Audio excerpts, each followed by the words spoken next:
अनेक लाभ सांगितलेले आहेत, त्याचे विविध श्लोक आहेत.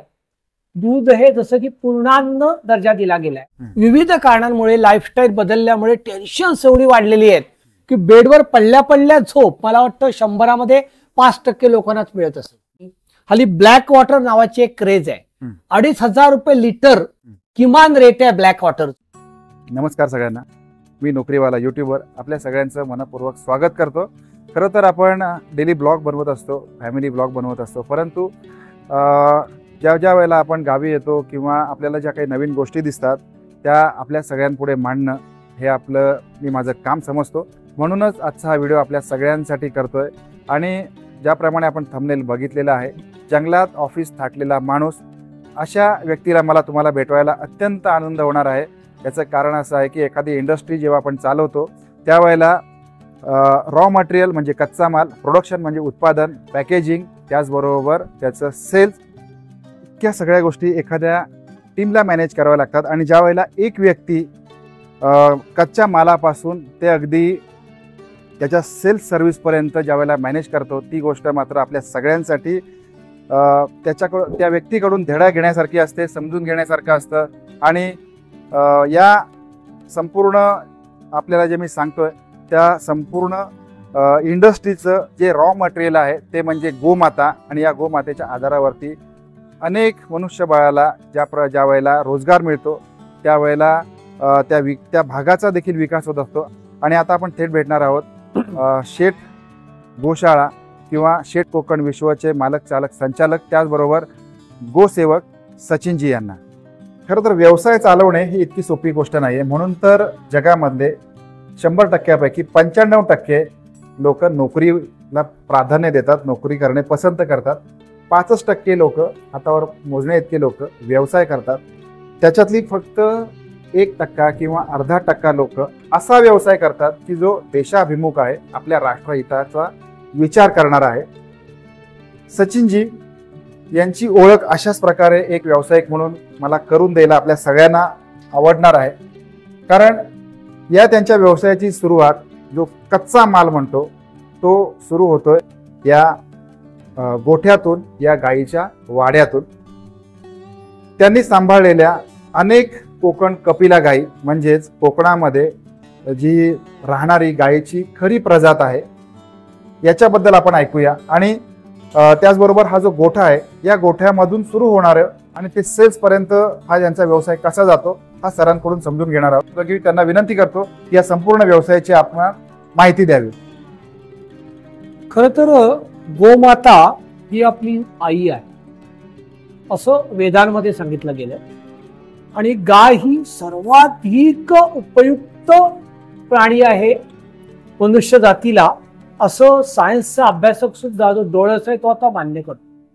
वेदांमध्ये गायीचे अनेक लाभ सांगितलेले आहेत, त्याचे विविध श्लोक आहेत. दूध हे जसं की पूर्णान्न दर्जा दिला गेलाय.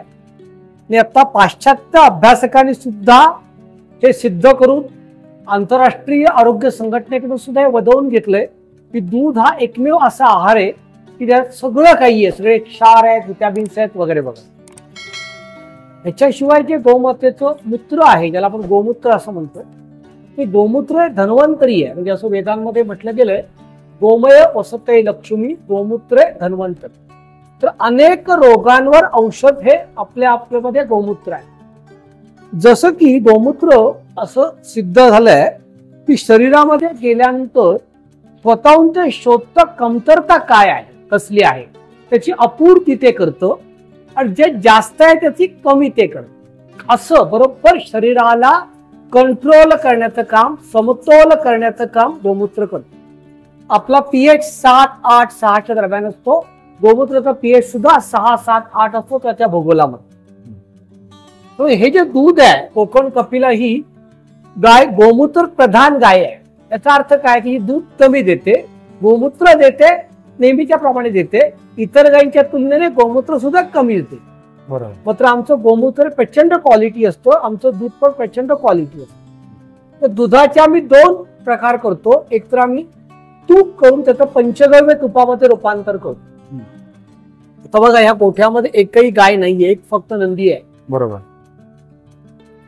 सगळ्या गायी आता जंगलात गेलेल्या आहेत. ते जंगलात का जातात, पाठवतो आपण, तर गायी जंगलात गेल्यामुळे त्या अतिशय उत्कृष्ट आहार खातात. काय खावं आणि काय खाऊ नये गायीला उपजत शहाणपण गायीकडे असतं. अतिशय उत्तम औषधी वनस्पती ती खाते की जी या मालकाला उपयोगी पडतात. असं 6-7-8 तास फिरून आलेल्या गायी त्यांना आम्ही जाग्यावर काही हिरवा चारा, आम्ही तेलाचा युनिट आहे इथे, त्याची पेंट असं देतो. त्या ताई अतिशय उत्कृष्ट गायी आम्हाला त्या दूध देतात. ते दूध आम्ही सूर्योदयाच्या पूर्वी काढतो, चुलीवर गरम करतो, रात्री 9च्या नंतर त्याच्यामध्ये आम्ही विरजण टाकतो. हे सगळं अपेक्षित आहे शास्त्रात, तसं आम्ही करतो. त्याचं ताकात रूपांतर सुद्धा आम्ही सकाळी सूर्योदयाच्या आधी करतो. बरोबर. ते ताक अतिशय पाचक, इंद्रालाही दुर्लभ असं वेदांमध्ये वर्णन केलं गेलंय. कुठलं तरी जर्सी गाईचं, म्हशीचं ताक नाहीये, देशी गाईचं, चरायला जाते ती, सूर्योदयापूर्वी काढलेलं दूध, चुलीवर गरम झालेलं दूध, रात्री चंद्रोदयाच्या नंतर गिरजण पडलेलं दूध, पहाटे सूर्योदयाच्या ताक झालेलं, असं ताक चंद्राला दुर्लभ आहे की जे ताक शेड गोशाळेमध्ये ताकरस रूपात तुमच्यापर्यंत पोहोचतं, प्रक्रिया करून तुझ्या पचनशक्ती जबरदस्त वाढवतो, ऍसिडिटी, हायपर ऍसिडिटी दूर. बरोबर. आता ते जे लोणी मिळतं ते 2 तासाच्या आत आम्ही त्याचं तुपात रूपांतर करतो बरं का. 2 तासानंतर लोण्याच्या प्रॉपर्टीज बदलतात. त्या तुपावर आम्ही पंचगव्य तूप बनवतो पण, की जे तूप मिरॅकल रिझल्ट देतं. काय काय करतं ते, उत्तम झोप देतं, घोरणं कमी करतं. परंतु या किरकोळ गोष्टी आहेत. प्रामुख्याने ते मेंदूवर उत्कृष्ट रिझल्ट देतो, मिरॅकल रिझल्ट देतो, डिप्रेशन घालवतो, भीती घालवतो, अशा अनेक आजारांपासून आपल्याला पंचगव्य तूप उपयोगी पडतो. दुसरा आम्ही शतधौत घृत बनवतो जे स्किन डिसीजला उपयोगी पडतो. तर हे दुधापासून आम्ही 2 प्रामुख्याने प्रॉडक्ट्स बनवतो, पंचगव्य तूप, शतधौत घृत, तिसरं ताकरस जे पचनशक्ती वाढवतो. तर इथलं कच्चा माल काय, तर दूध, त्याचे तुम्हाला हे उपयोग मी आता सांग. बरोबर. म्हणजे आता सरांनी जी इंडस्ट्री उभी केलेली आहे त्या इंडस्ट्रीचा कच्चा माल एकतर गोमाता आणि गोमातेपासून तयार झालेलं दूध. दूध म्हणजे कोकण कपिला गाईचं दूध जे अत्यंत शुद्ध आहे. सरांनी सांगितल्याप्रमाणे असं दूध जे इंद्रालाही दुर्लभ आहे, इतकं शुद्ध आणि पवित्र, ज्याच्यामध्ये नैसर्गिकरित्या सगळे गुण आहेत, असं दूध, गोमूत्र हे सरांच्या व्यवसायाचा कच्चा माल आहे. इथपर्यंत आपण आलेलो आहोत. आणि दुसरी एक छोटीशी झलक तुम्हाला दाखवतो. हा जो संपूर्ण गोठा आहे याची स्वच्छता बघून घ्या. कुठेही तुम्हाला एखाद्या इंडस्ट्रीला, एखाद्या आपण जे बाहेर इंडस्ट्री बघतो, या इंडस्ट्रीमध्ये जशी स्वच्छता असते तशी स्वच्छता तुम्हाला इथे बघायला मिळेल. या बाजूला तुम्हाला राधाकृष्णाचा फोटो आहे, गायीसहित फोटो आहे. त्याचबरोबर संपूर्ण या गायीच्या गोठ्याचं वातावरण शुद्ध राहावं, प्रफुल्लित राहावं, या कारणासाठी इथे गायींना म्युझिक थेरपी सुद्धा दिली जाते. इथे आपण बघूया, हे बघा, इथे समोर एक मंद आवाजामध्ये म्युझिक सतत सुरू असतं, जेणेकरून गायींचं मन देखील प्रफुल्लित राहील. इतका सारा विचार या ठिकाणी गायींच्या संवर्धनामध्ये केलेला आहे. या गोष्टींचा सगळ्यांनी विचार करणं खूप गरजेचं आहे. आपण सगळ्यांनी बघितलं की गायींच्या आधारावरती किंवा एक गाय किंवा काही गायी मिळून एक खूप चांगल्या पद्धतीने व्यवसाय कसा होऊ शकतो याचं एक ज्वलंत उदाहरण म्हणजे आपले सचिनजी. आता इथे तुम्ही बघू शकता, या ठिकाणी काही डिस्प्लेमध्ये आपण शेट गोशाळा इंडस्ट्रीजच्या जी काही उत्पादनं आहेत ती पण मांडून ठेवलेली आहेत. आणि या सगळ्याविषयी आपण सचिनजींकडून या उत्पादनांविषयी माहिती घेणार आहोत. याचं कारण असं आहे की सगळी उत्पादनं ही माणसाच्या आरोग्यामध्ये भर घालतात, आरोग्य वृद्धी करतात. याच्यामुळे ज्यांनी ही तयार केलेली आहेत त्यांच्याकडून याची माहिती घेणं हे सगळ्यांसाठी संयुक्तिक ठरणार आहे. तर सर, ही जी उत्पादनं आहेत याच्यामध्ये हे जे तुम्ही ताकरस हे जे लिहिलेलं आहे याबद्दल आपण थोडीशी माहिती सांगावी. जरूर. सगळ्यात आधी सांगेन, याचा एकमात्र हेतू आहे गाय वाचणं, आणि गाय वाचली तर जग वाचणार आहे. त्यामुळे हे गायीच्या दुधापासून, की जे दूध अतिशय शास्त्रोक्त पद्धतीने काढलं जातं, चरणाऱ्या गायीचंच, जे चुलीवर गरम केलं जातं, रात्री विरजण टाकलं जातं, उशिरा पहाटे ताक केलं जातं, त्या ताकापासून बनतं हे ताकरस. शेटगोशाळेमध्ये हे सगळी उत्पादनं आपण करतो, ही पंचगव्य उत्पादनं आहेत.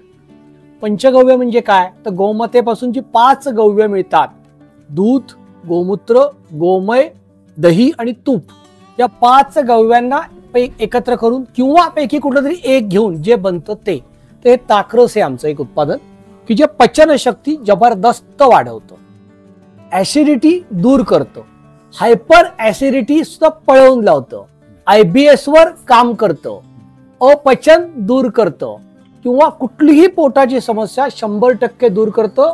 अल्सर पेशंट सुद्धा हे वापरू शकतो, असं हे ताकरस आहे. ह्याचं आयुर्वेदातलं नाव तक्रारिष्ट आहे, परंतु आम्ही ताकरस रूपाने बनवतो. याला मसाला ताक असं सुद्धा म्हटलं जाऊ शकतं.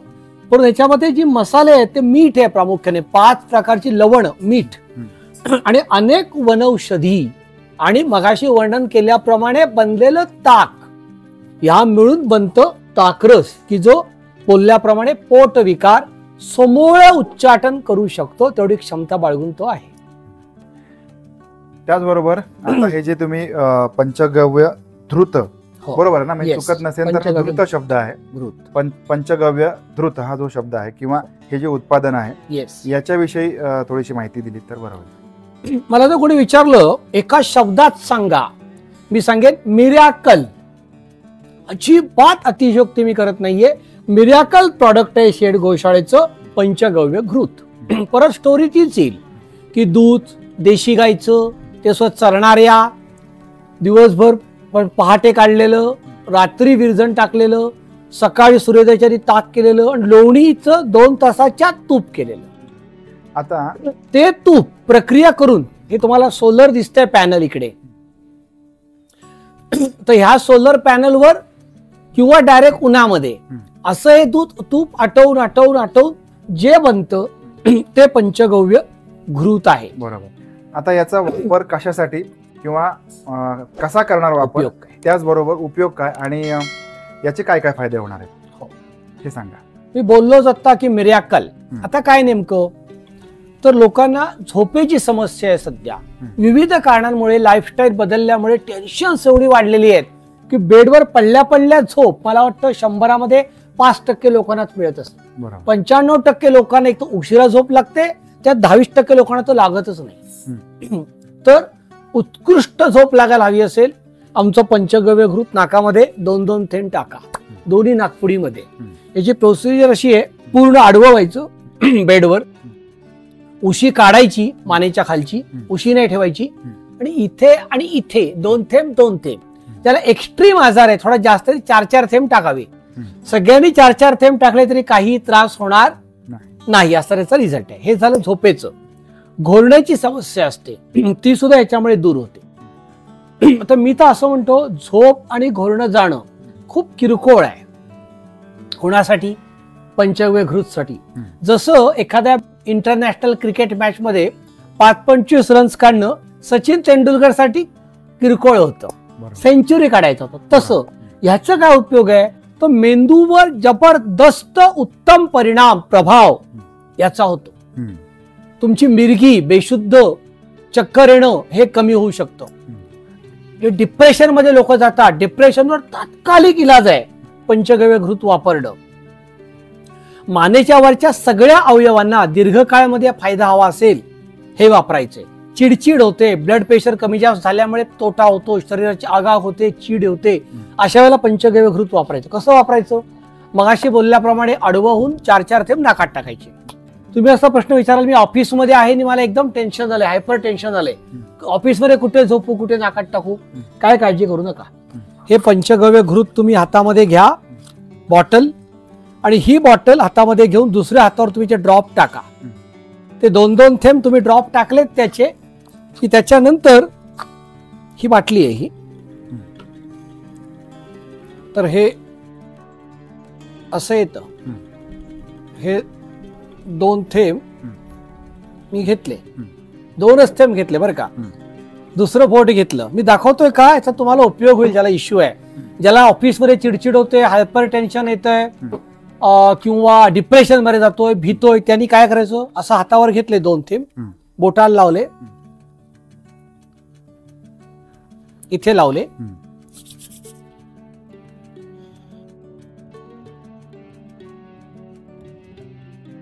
किती वेळात बरं वाटेल? मी तुम्हाला शब्द देतोय, लावल्या लावल्या बरं वाटेल. म्हणजे थोडक्यात हे तुम्हाला नाकपुड्यांच्या आतल्या भागामध्ये जाणं गरजेचं आहे. आतल्या तुमचा जो एअरवे आहे हा क्लिअर करण्यासाठी, या सगळ्या गोष्टींसाठी याचा उपयोग होऊ शकतो. किती टेन्शन आहे, मी सांगतो तुम्ही ऑफिसमध्ये चेक कराय, किती टेन्शन असू दे, ताबडतोब तुम्हाला रिलॅक्स वाटेल 50%. अर्धा तास जाऊ दे, परत 2-2 थेंब ठेवा, 100% रिलॅक्स. बरोबर. आता कदाचित अनेक लोकांना या बाबतीमध्ये अतिशयोक्ती वाटू शकते, कारण ज्या प्रकारे उत्पादनं आजकाल विकली जातात, उत्पादन विकण्याची सगळ्यात प्रभावी माध्यम आहे जाहिरात. आणि ही जाहिरात कशी करतात की एखादा चांगला चेहरा ज्याचं नाव आहे, मग ती कुठली अभिनेत्री असेल, एखादा अभिनेता असेल, त्याचा चेहरा समोर आणून मग ती जाहिरातींची विक्री केली जाते आणि आपण तात्काळ कुठल्याही मागचा पुढचा किमतीचा त्याच्या परिणामांचा विचार न करता आपण ते उत्पादन आपल्या घरी घेऊन येत असतो. आता अशी जी प्रयोगसिद्ध उत्पादनं आहेत, जी गोशाळा किंवा अशा स्वरूपामध्ये या क्षेत्रामध्ये काम करणाऱ्या लोकांच्या मार्फत रिसर्च करून आपल्यापर्यंत आलेली आहेत, या गोष्टींचं प्रमोशन करणं ही देखील काळाची गरज आहे. याच्यामध्ये कोणत्याही प्रकारे अतिशयोक्ती नाहीये, हे या ठिकाणी मी सांगू इच्छितो. मी 100% परत सांगतोय, माझं नाव सचिन शेठ, जबाबदारीने सांगतोय, परत सांगतोय, इन्स्टंट रिलॅक्स वाटतो. बरोबर, 100%. आणि सेकंड थिंग, आता हा मी बॉक्स इथे ठेवतोय, त्याच्यानंतर पुढचं उत्पादन आहे गोमय महाभस्म. याच्याबद्दल सांगा. आपण जे पाणी पितो ते 100% ऍसिडिक आहे. सध्या 5 पासून 6 पर्यंत पीएच आहे पाण्याचा, दुर्दैवाने. असं म्हणतात की एखाद्या ठिकाणी वायुगळती झाली तर तेवढ्या पुरताच प्रॉब्लेम होईल, कारखान्यापुरता असं नाही. ग्लोबल प्रॉब्लेम आहे, ताबडतोब ते त्या वेगाने प्रदूषण पसरतं. तर मंडणगड सारख्या माझ्या लहान गावाचा पाण्याचा पीएच 5 ते 6 आहे. किती पीएच पाहिजे? मिनिमम 7 पाहिजे. आपल्या शरीराला सोजेसा पीएच पाहिजे. आता काय कराल तुम्ही, हल्ली ब्लॅक वॉटर नावाची एक क्रेज आहे. 2,500 रुपये लिटर किमान रेट आहे ब्लॅक वॉटरचा. घरातल्या घरात ब्लॅक वॉटर करू शकता आमचं महाभस्म घेऊन. साधारणपणे 1 लिटर पाण्याला अर्धा टीस्पून चहाचा चमचा, अर्धा फक्त यातली पावडर टाका, ढवळा, ते पाणी प्या. ते पाणीचा पीएच हे 20 मिनिटानंतर 9च्या पुढे जातो. इथे अनेक वेळा प्रयोग करतो आम्ही. वापरण्याची पद्धत चटकन सांगतो. एकतर 10-12 लिटर मध्ये 2-2.5 चमचे टाकायचे रात्री, सकाळला वापरायला सुरुवात होईल. किंवा 10-12 लिटर पाणी उकळवत ठेवायचं गॅसवर. उकळवतानाच त्याच्यामध्ये 2.5 टीस्पून हे टाकायचं, महाभस्म टाकायचं, झाकून ठेवायचं. पाणी उकळलं गेलं की गॅस बंद करा. सकाळी ते नॉर्मल टेम्परेचरला पाणी येईल. कापड घ्या सुती, ते 2-3 पदर करा, त्याच्यावर हे पाणी ओता दुसऱ्या भांड्यामध्ये. म्हणजे तो जो गाळ आहे, मसाला आहे आमचा भस्म, ते वर राहील. ते किचन गार्डनला वापरून टाका. खाली गेलेलं पाणी दिवसभर प्या. हे पाणीचं वाढलेला पीएच 8 दिवस किमान टिकून राहतो. हे तुम्ही आठवड्याचं एकदम 50 लिटर करून ठेवलं तरी चालेल. आता बोनस गोष्ट अशी सांगतो, हेच पाणी तुम्ही जेवण करायला सुद्धा वापरू शकता. कारण तुम्ही सोन्यासारखं कडधान्य, महागातलं धान्य विकत आणताय ऑर्गॅनिकच्या नावाखाली, पाणी वापरताय ऍसिडिक. ते अल्कलाईन पाणी भोजनात सुद्धा वापरा. प्रमाणे 10 लिटरला 2 टीस्पून. बरोबर. अजून एकच सांगतो, तुम्हाला इन्स्टंट ताकद हवी, ऑक्सिजन लेवल कमी झाली तर काय करायचं, तर ग्लासभर पाणी घ्यायचं. त्या ग्लासभर पाण्यात फक्त 1/4 टीस्पून महाभस्म टाकायचं, ढवळायचं, झाकून ठेवून द्यायचं. 20 मिनिटानंतर त्या पाण्याचं मध्ये इतकी ताकद येते, ते पाणी प्यायल्यावर तुमचं ऑक्सिजन लेवल कमीत कमी 98 एवढी जाऊन पोहोचते. बरोबर. आता एक क्युरिओसिटी म्हणून एक प्रश्न विचारतोय की आपण जे पाणी पितोय या पाण्याचा पीएच जे तुम्ही म्हटलं की 7 हा न्यूट्रल पीएच आहे, तर 7च्या खाली जर असेल तर ऍसिडिक होत जातं. तर आपलं पिण्यायोग्य पाणी हे तुम्हाला अल्कलाईन पाण्याची गरज असते आपल्या बॉडीसाठी. बिलकुल बिलकुल. जे आपण 8 ते 9 या भस्माच्या वापरामुळे होतं. आणि हे पूर्णपणे जे भस्म बनवलेलं आहे हे भस्म गाईच्या कोकण कपिला गाईचा आमच्या गोमय स्वच्छ जागेमध्ये वाळवून, त्यानंतर ते काळजीपूर्वक जाळून, त्यावेळेला आम्ही मंत्रोच्चार करतो. त्याच्यानंतर त्यामध्ये तूप टाकलं जातं. त्याच्यानंतर ते परत एकदा जाळलं जातं. ती राख सुद्धा आम्ही बाजूला भीमसेनी कपूर जाळतो. त्याला महाभस्म प्रक्रिया म्हणतात.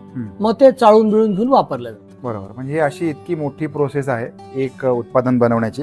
त्याचबरोबर अमृतधारा. अमृतधारा हा प्राचीन भारतीय ठेव आहे. ही कुठलाही आजार, मोर दॅन 100 आजार दूर करण्याचं सामर्थ्य अमृतधारामध्ये आहे बरं का. हा रोल ऑन आहे. सर्दी झाली, आता पावसाळा सुरू होतो यावर्षी लवकर, इथे लावा आणि छातीला लावा, सर्दी निघून जाईल. बरोबर. हा इन्स्टंट पेन किलर आहे. आता जाता जाता कुठे ठेच लागली, रक्त नाही आलं पण नुसतं लागलं, त्या ठिकाणी लावा. मांदेला चमक आली, त्या ठिकाणी लावा. इन्स्टंट पेन किलर आहे. सर्दी घालवतो, 2 गोष्टी सांगितल्या. पोट दुखत असेल 2 थेंब खा वाटीभर पाण्यामध्ये. ऍसिडिटी झाली असेल एखादा थेंब खा. डोकं दुखत असेल एखादा थेंब खा. ताप येण्याची भीती वाटत असेल 1-2 थेंब खा. एवढे याचे बरोबर. फक्त फरक असा आहे, ही अमृतधारा 3च प्रकार याला लागतात खरं तर. भीमसेनी कपूर, अजवाईन सत्व, पुदिना सत्व. आम्ही याच्यामध्ये 7 प्रकार ऍड करतो. उत्तम क्वालिटीचं लेमन ग्रास, असे 7 प्रकार क्वालिटी प्रॉडक्ट्स एकत्र करून आमचं अमृतधारा बनते शेठ गोशाळेची, की ज्यामुळे रिझल्ट जबरदस्त चांगला आहे.